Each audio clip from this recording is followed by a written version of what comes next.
Okay. Hey, that was fun. We got a win. We got a W. Um, so where to begin the recap of this one?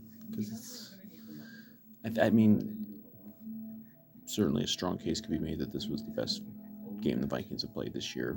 Still, maybe would say Seattle, but um, given the fact that this was on the road, this was against a team that I believe was at least tied for first coming into the day. Like, it's a good win. there's no doubt about it. Going in, I mean, I kind of mentioned this in the preview video I did, but you know, this kind of had like the most going into it where you're like, okay, we have no chance. But then it's like, well, yeah, that's probably why we will win, and it kind of played out that way. um, um, and so it's like, why did we win today? And this was another close game. I mean, it wasn't quite the back and forth thing that some of the others have been, but I mean, what was it that how did we seal the deal today, and we couldn't seal the deal against Baltimore or Dallas or Arizona? All the sad state of affairs. You know, I think a lot of it is they were more aggressive. They were a little more, you know, and they talked about it. I guess a lot of the post game stuff. There was a real focus this week of going downfield and more. That's not like they went like it's not like they were throwing deep balls all over the place, but you know, like like you watching the game, you notice they're throwing a lot more.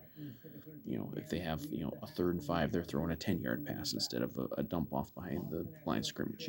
That sort of thing, and that's how they hit on several big plays doing that. And whether that was you know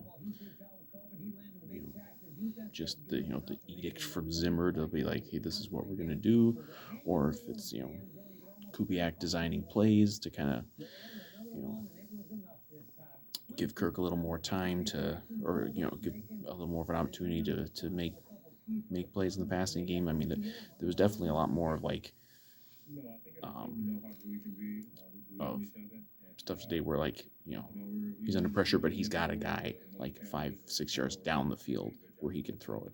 He hit Jefferson that way, Thielen a couple times.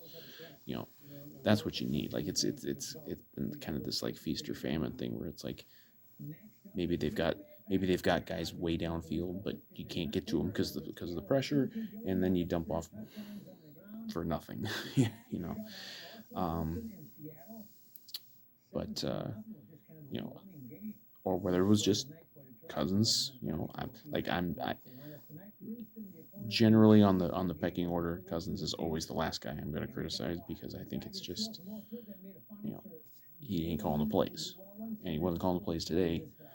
You know, but whether it was just him being a little more willing to kind of just stand in there for that extra half second sometimes and get a ball out there, you know, and a couple times it backfired. They got a strip sack on him, and they got to him a couple more times. But he also stood in there on the last drive and 3rd and 6 and chucked a deep ball to Jefferson. Like you know, so it's probably some combination. I don't think like I saw people after the game saying like, "Wow, Clint Kubiak called a great game." I don't think he called a great game. I think it was certainly not as bad as some of these other games that we've seen. But I think it looked better because the bar has been set so low. Um, but I mean, credit where credit is due. It was better today. It was definitely better. You know, you know, like I said, with the passing game, a lot of more like you know quality running. Chargers have very bad run defense, so that helped. But run game was not like really big today, but they were pretty consistent, and that helped. And they definitely seemed like they were running more play action today. That had been something that was kind of just gone. Like they didn't even try that most games this year. But but like okay, like you know everyone makes the jokes every week, every week. How the Vikings start the game really strong on offense. So then today they don't start strong on offense. They didn't score on their first two possessions. So everyone's like, oh, okay, we're gonna get shut out now. But you know they kind of were moving the ball. A few things here and there kind of trip them up. But they kept at it, and they got it going. Obviously, they get field goal, then they get another field goal, and they almost got the touchdown there. Um, that was the one where they dumped the ball to the ham man, and then they get us with a fucking penalty, and then we almost get a touchdown, and you know, so that was kind of annoying. But then the Kendricks pick really kind of sparked him, and then that was when they finally did get in the end zone. And then it's like here comes the script, because you know it's late in the first half, and what happens, and what have we seen all year long? Late in the first half, our defense, whether they're playing good to that point or not, here we go. They just implode. Let them go right down the field. Granted, I thought that fucking PI call on Mackenzie Alexander was complete horse shit. The ball was past the receiver before there was even contact. But you know, you can't watch a football game anymore and not see at least a couple of really egregious blown calls that are big. And maybe they score anyway, but you know, they score, and then we get the ball, and then we have that ridiculous, we have one of those drives again. That's why that's why I can't shower Kubiak with praise, because we have this another one of these drives where it's just a disaster. We run the ball, like we got like a minute and a half left, no timeouts. We probably got to drive 50 yards at least to get a field goal try, and we run the ball to start the drive. Like, even if that worked for a little bit of a game, it's not worth it time wise. And then we don't protect Kirk, and then we put in the ball. I thought the big play then, Xavier Woods makes that pass breakup, because at that point you're like, okay, it's 13-10.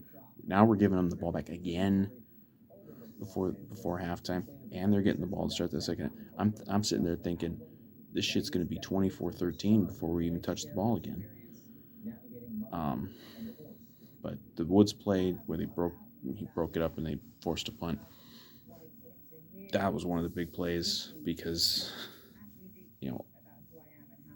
this thing could have really started to snowball. And then, of course, again, as also is often the case, we come out third quarter defense, immediately give up a touchdown. I don't know what it is. We don't come out and start the game on defense bad, but we always seem to come out of the locker room at halftime bad on defense. And that was just crap. We just let them go right down the fucking field, score a touchdown. And then we go 3 and out again, and it's like, oh God, here we go. It's like the script is playing out. Like, it's gonna snowball, and it's just gonna be maybe not, we're not gonna get blown out, but it's gonna be like, we're kind of playing from behind. But we kind of got it, figured out. We got that Cam Bynum sack, kind of, got the momentum going back our way. Then we hit the first of the deep balls to JJ. On ridiculous catch. The 2 sideline catches by Jefferson today are just ridiculous. I don't know what it's. I think he had like 140 something yards. Like, it was just a monster game from Jefferson. I think he's pissed off. He's playing the guy who stole his Rookie of the Year award last year, and he did steal it because it was complete BS. I mean, Jefferson's out there setting an actual record for rookie receivers. Herbert's just a decent rookie quarterback, and Jefferson doesn't get it because we have to give all the awards to the quarterbacks. Um, but whether that was the extra motivation there or not, um, but yeah, we hit the deep ball, and you know, and then we get the fourth and goal, and you know, I mean, it, lifetime absolutely the right decision to go for it because you kick a field goal at 17-16. I mean, you know, you gotta get touchdowns at that point, especially when your defense had just given up 2 touchdowns in like the last 3 drives. So, um, I'm not a big fan of the play call. It worked out, but I wasn't a big fan of the play call. Like, I don't know if it was designed for Kirk to kind of roll out like he did, throws the ball. I'm like, is like you for like about 3 seconds. I'm having a mini stroke because this ball is just floating out here. I'm like, my God, and then luckily it landed in Conklin's mitts, you know, and you know, and the defense played well. Like they got us the ball back, and then boom, we go down again. We have we get that. I think that was when we had the nice screen to Dalvin, and we hit a couple third downs, and you know, we punched in with Dalvin, and then it's like, okay, but yeah, it's never safe. Like, okay, we have a 10-point lead again. We get the lead back up to 10. We don't feel safe because we never feel safe because no lead is safe because last week we had 10-point leads at 2 separate points in the game and we blew it. So, but you know, I wasn't even nervous because it's just like, okay, well, this is how it's going to be. Like, I was certain at 27-17, okay, Chargers are absolutely going to get the ball back at some point with a chance to either tie the game or take the lead. And I thought it was a nice break when we held them to the 3, because it was like if it was 27-24 and then we have that extra, then it's just like absolute heart palpitation situation and just dying, like, oh God. But we held them to the 3. That was big. So I was like, at least then you had that in your back pocket. On that last drive, we're like, okay, even if we don't, hold the ball for the rest of the time, it was like 4.5 minutes or something like that. Even if we have to give the ball back, at least we've got the 7-point lead. Now, I don't know, maybe if they get the ball back and score a touchdown, they go for 2 and we get screwed that way. But but I mean, then that's like, it's like we're just begging, like, can we finish the game? Like, Zimmer's always talking about finish the game, and and then what happens the first fucking play? We get a fucking holding penalty because of course we do. Terrible fucking game for the offensive line. I mean, it worked out in the end because we got the win, but man, this offensive line was bad today. This was the worst this offensive line played since the Cleveland game. Kirk hung in there and made some plays, but he was getting pressured all game. They're committing penalties. They were blocking okay for Dalvin, but it wasn't. It was not a good game for them as a unit. Obviously, Udo had at least I think maybe 2 penalties. Darisaw, I'm certainly not out on Darisaw, but this was definitely his worst game since he's got in there, and he's a rookie. He's good, and he's facing they have good pass rushers over there in LA, but you know, but again, like the first play you get a fucking penalty, but then you kind of they kind of did this a few times in this game. Like they would have like a penalty, whether it was offensive line or some other offensive penalty, but then they would like get a big chunk of it back. And I think they got a Dalvin run that was like, what was that, like a 12-yard run or something like that. So, but then it's like, okay, here we are. It's like 3rd and 6. Still, still a lot of time left. It's like, oh God, what are you gonna do here? You gonna run it? Try to we can use up another timeout or just burn clock, or what are you gonna, or are we gonna try to do something, or God, we're gonna take a sack. It was like it seemed like predestined that the prophecy was gonna be fulfilled, and we're gonna give the ball back, and they're gonna have the shot. But they went for it, man, and they fabulous throw by Kirk, unbelievable catch by Jefferson. I mean, that was like it was kind of like everything all the great stuff you can do on a catch on one play, because you get the it goes up, great hands, you know amazing footwork, and he controlled the ball. I thought they were gonna fucking overturn it, not because I actually thought it was incomplete, but just because it's the officials and it's the NFL of 2021, and they're completely full of shit. But they didn't overturn it, and just an amazing play. But then, what happens in the next play? Then we get another fucking bullshit call. They called a fucking face mask on Luke Stalker. I didn't fucking see him grabbing a face mask. He maybe touched the face mask. He didn't grab it. Not that I saw, but but then again, like I say, they follow up some of these penalties with big plays. Kirk hits that laser shot over the middle of Thielen for like 18 yards, and then they get the 4th and short, and then they have that option. Like if that was 4th and 10, I don't know. I mean, at that point, hell, at 4th and 2, it was like a 54-yard field goal. I mean, if it's like 4th and 10, they're not trying a 60-yard field goal. They're putting the ball back, and then who knows? I might be recapping another gut punch loss. And I was like, mini stroke again when they do a little toss sweep to Dalvin. Like, of all the things you can do there, it's like, not that I disagree with the play call, but it's like, that's fucking risky. It seems like every time they try one of those, they either don't block sufficiently, or maybe like the ball ends up on the turf or something like that. But they did block. Dalvin was not going to be denied on this one. Tough week for Dalvin. We'll find out if it's deserved that it was tough. But for now we don't know. And he got it done. Victory formation. Everybody's happy except for the tank Nazis, who will never be happy.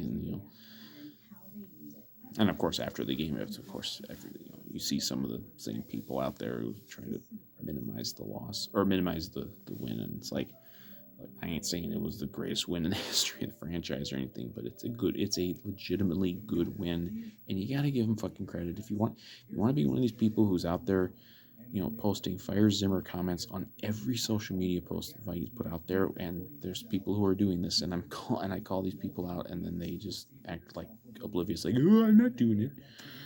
I'm just giving my opinion.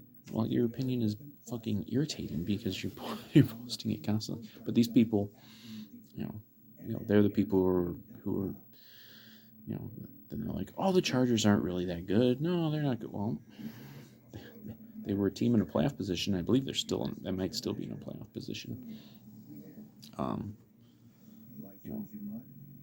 Check the boxes. They won on the road against a winning team. And of course, now these people all hope that the Chargers go in the tank, so we don't get to say, "Oh, they beat a winning team." Now, if they go in the tank, they'd be like, "Oh, well, we didn't beat a winning team." I just, Kirk, might as well bring it up because Kirk Cousins derangement syndrome people were beside themselves with glee when he got that strip sack early in the game, and and when he was a little off on that pass to the end zone to Conklin on the second field goal, where if he threw it a little better, it's probably a touchdown. They're like, oh, see, Kirk sucks. He's letting us down. Well, then he goes out and he throws for like 300 yards and a couple touchdowns, and stands in there against a lot of major pressure, and goes and leads a. Now the last drive the Vikings had today, that doesn't count as a game-winning drive, but it was a game-winning drive. I mean, that won the game. And the drive before that, obviously, those were game-winning drives. you know, it counts just as much. Um, but yeah, Kirk was great again. Like he's had a couple of weeks that weren't like top notch or anything like that. But I mean, he's been playing really fucking well, and you know,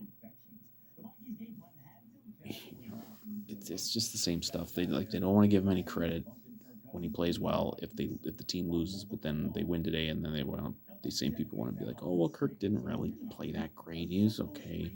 No, he was excellent today. I don't know if this was his best game of the year. He's probably had a couple more that were better than this, but he was very very good. Um, and you know, he made all the throws that he really really had to make.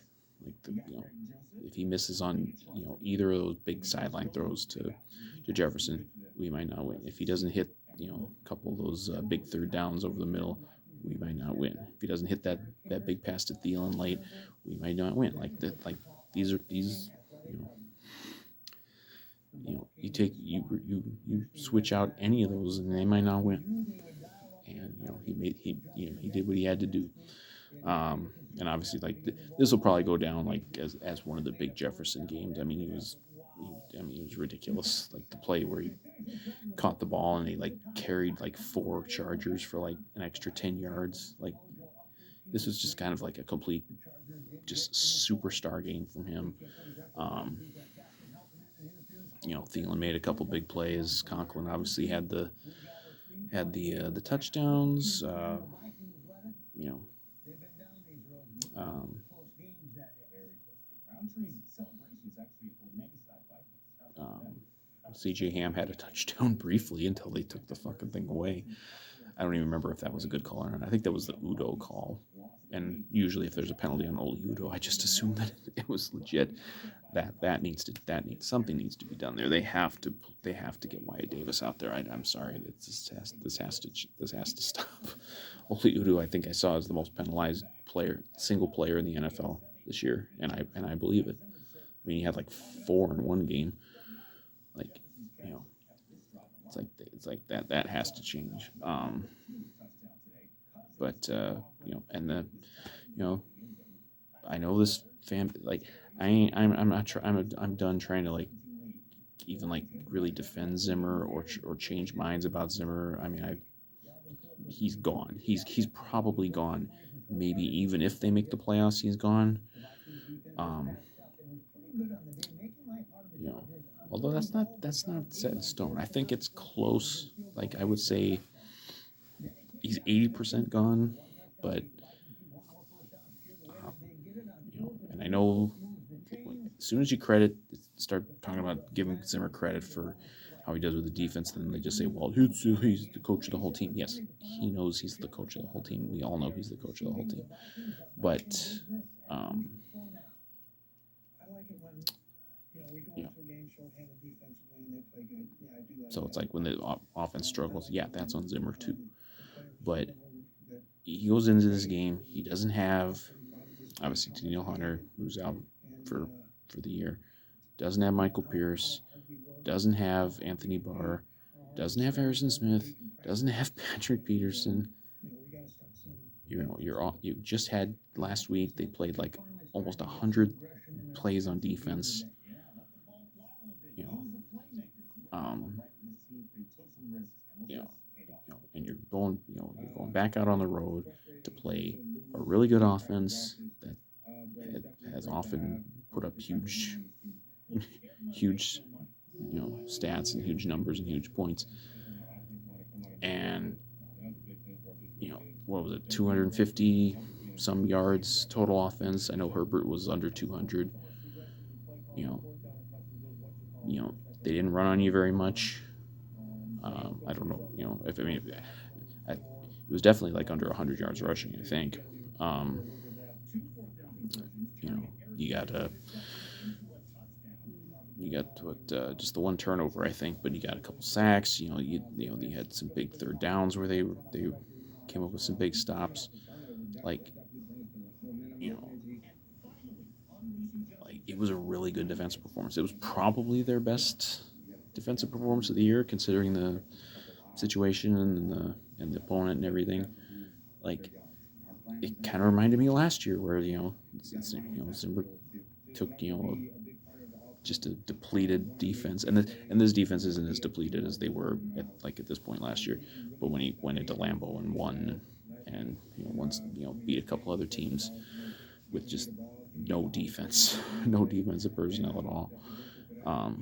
But it was reminded me a little bit like that. Like and he was more aggressive on defense too. Like they were blitzing. I think a couple of the sacks they got for sure. The Bynum one was on a blitz. Like they were, they were taking more chances there too. I think he whether it was just because just like an overall team thing where like hey we gotta be more aggressive and take more chances, or it's just we're shorthanded, so that means we have to take more chances to kind of try to mask some of the shortcomings or whatever it was. Like that worked. Like they had the the risk taking, the aggressiveness. It worked out. This shit doesn't always work out. Like sometimes that can backfire on you. Like again, if they go for a fourth down and goal and don't get the touchdown, then that could come back to bite you. Or if you go for at the 4th and 2 at the end, if they don't convert that, then it comes back to bite you. We certainly have earned a chance to have a few of these come up our way. So much of it has gone against us this year, like just to an absurd degree. But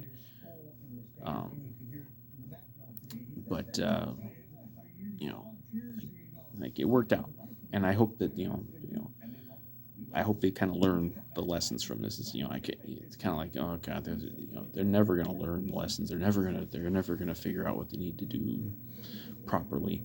Well, I mean, we see it in spurts. We see it. Like the Carolina game. At times, they were much more downfield, aggressive, going for it. Today they were doing it more. Is this going to stick?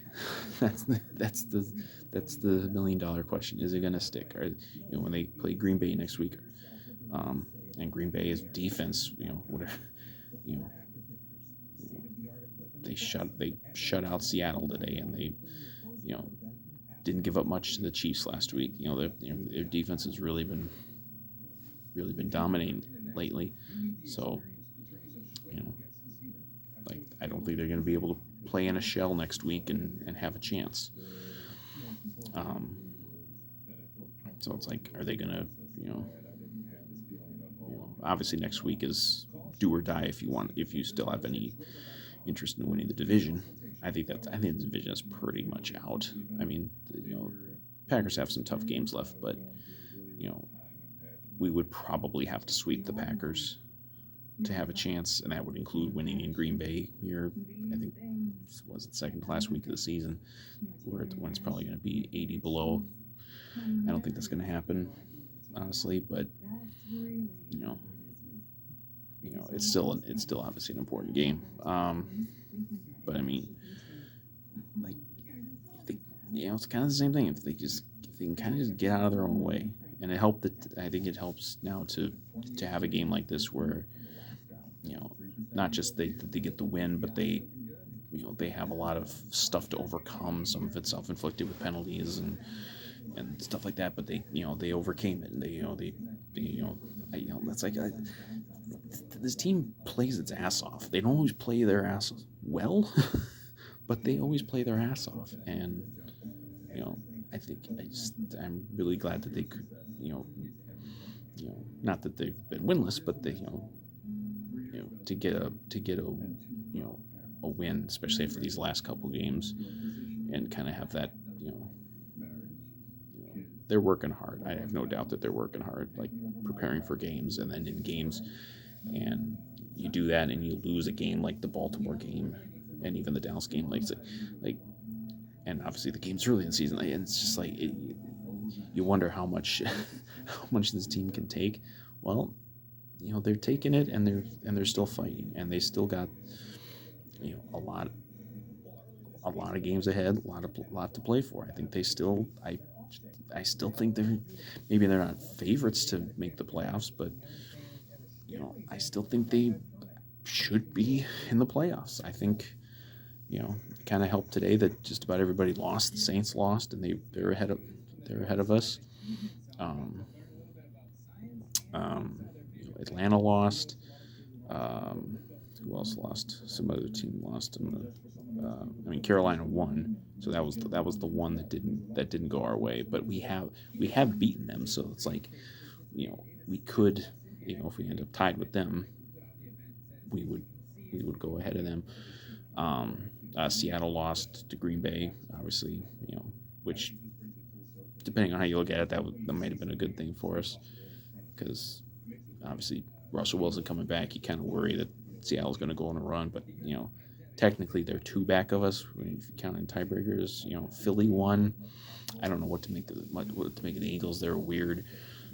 I still think the Vikings are the best team of that group, and obviously the Saints are ahead of us by, I think, just one game now. But they've got Trevor Siemian as their quarterback, and he played okay today. But you know, I don't. I just. If they could just stay out of their own way, they're the best team of any of these teams. I don't think that's even really in doubt.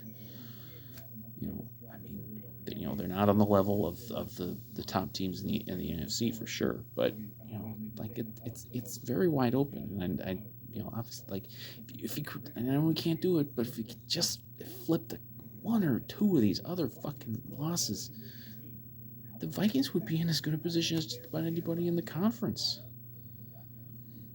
It sucks. But I think it, I still think they can get on a run here, because they have the talent, and we see, like, games now like today. If they just coach to their strengths a little more, they're pretty fucking good. And they should be now getting back next week. They should for sure be getting back Harrison Smith, and I know Patrick Peterson will be eligible to come back off. We'll see. I haven't heard anything. I haven't heard anything about, like, updating his progress coming back. Obviously Pierce is officially out now for a while because they put him on IR. But and we've had guys stepping up, like they're like Cam Bynum, like they're we're getting guys who are getting a chance to play, and then they're playing really well. So as we see today, Zimmer can still devise a pretty good game plan to at least contain a really explosive offense. Like last week got out of hand because they were on the field constantly, like almost 100 plays, like just an absurd number of plays, because the offense was very bad last week, and the offense was not bad this week. I think so it's all part of the same thing. Like, if you play smart, efficient offense, that helps the defense, which in turn can help the offense. Like, it's just a whole thing. But I guess I probably mentioned everything that I can mention.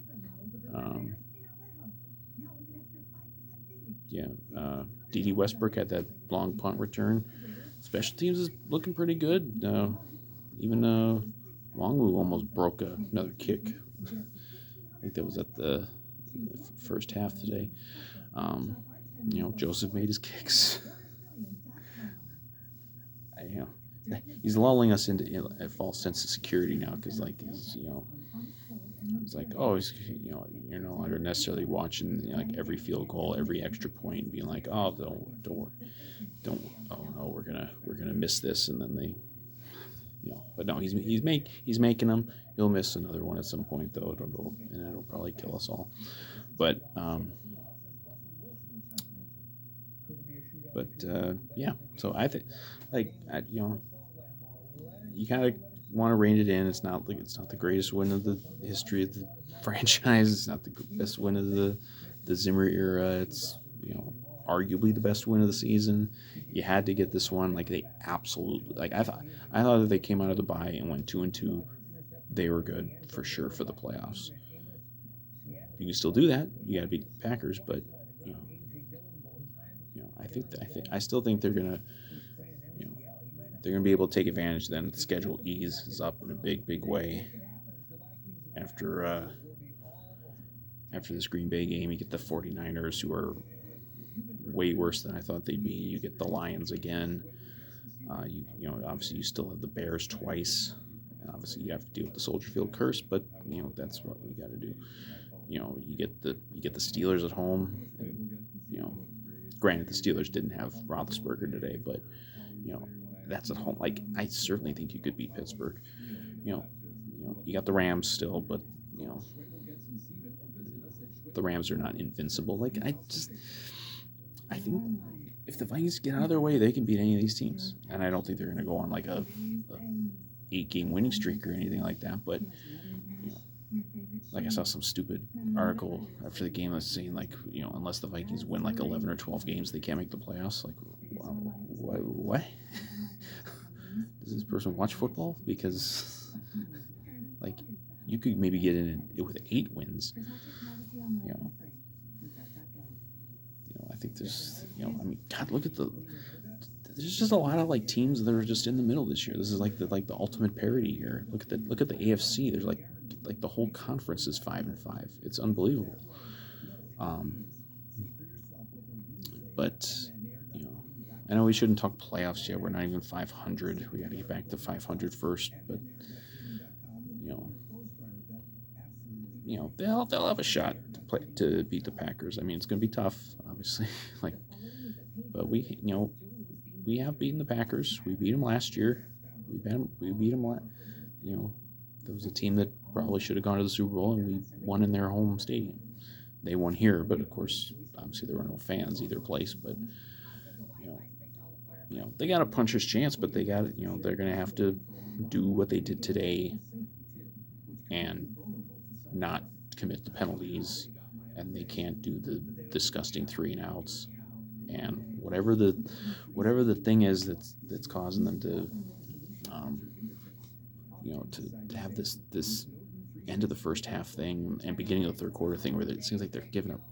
It's always touchdown drives in those situations. Whatever that is, if it's just like, you know, they're easing up or something, you can't do that. You know, so it's going to be tough. I'm sure they're going to be underdogs, and most people aren't going to pick them to win. But man, I may not even pick them to win. But you know, and we'll see. I don't think they had any significant injury stuff today. But these things just pop up during the week. Who knows who's going to be injured? Who knows who might get COVID this week? We had like half the fucking roster get COVID. I think I do think one thing we probably have a new center. I think Mason Cole is, you know, and you know, it's not like he's sitting there watching the center all the time, but it, you know, just, you know, stuff you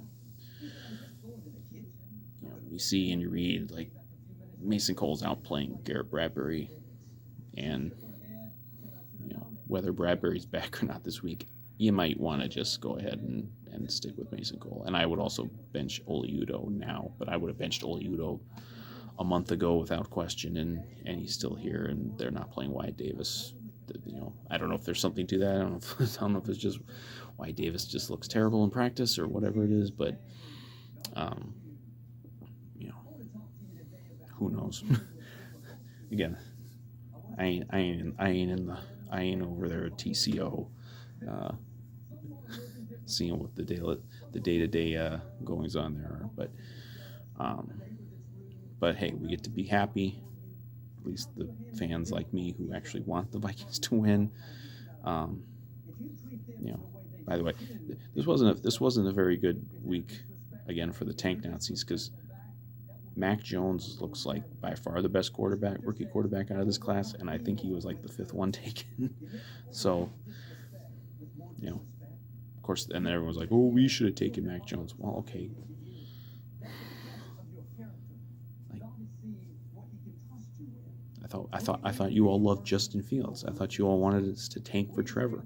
Well, neither of those guys are playing very good, so I don't know. I don't know. I'll rip idiot Vikings fans again some other time.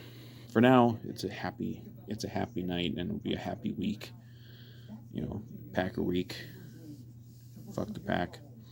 Um, but it's a happy week. We get to enjoy a win, a very good win, like a good app. No qualifications needed. This was a good win, tough on the road win. You played well. You know, you showed some improvement in the areas you need to show improvement. Got to keep it up. Got to keep this thing going because I want this team in the playoffs. I do. I don't care. And I don't know what that would mean for the future. If I don't know if the Wolves would be like, hey, we snuck into the playoffs as a 7 seed, so we're definitely going to keep Zimmer. Like he can earn his way to keeping his job. I mean, I'm sorry, but you know, if he wins enough games, yeah, you probably do keep him because he's won enough games to keep his job. And you know, that's what I want to have happen. I don't want this to be the end of this era of Vikings football, even if you know, even if it may be. But nothing else. He's kind of got the dogs off him for a little bit this week. But if they go and lose to Green Bay, it'll just be back. It'll be all the way back to everybody saying fire Zimmer on every social media post, which is so fucking clever. You're really clever people when you do this. All your little Zimmer jokes, you fucking idiots. Yeah, but you can all be angry. I'm gonna sit here and bask in the happy afterglow of a nice win. So until next time, Vikings fans.